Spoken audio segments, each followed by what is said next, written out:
এসো সোনামণিরা, আজকে আমরা বই দেখে শিখবো স্বরবর্ণ। স্বরবর্ণ দিয়ে শব্দ গঠন করব। চলো। অ অয়ে অলি, অলি উড়ে ফুলে ফুলে।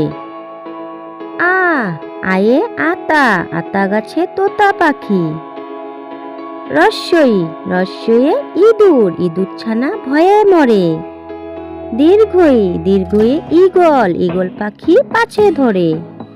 রস্যৌ, রস্যই উট, উট চলেছে মুখটি তুলে।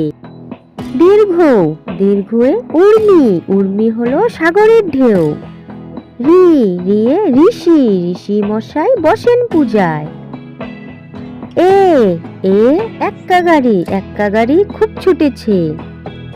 ওই, ওই দেখো ভাই চাঁদ উঠেছে। উ, উয়ে ওজন, ওজন করো সঠিক করে। ও, ওয়ে ঔষধ, ওষুধ খেতে মিছে বলা। বাচ্চারা, যদি আমার ভিডিওটি ভালো লেগে থাকে প্লিজ একটা লাইক করে সাবস্ক্রাইব করে দিও।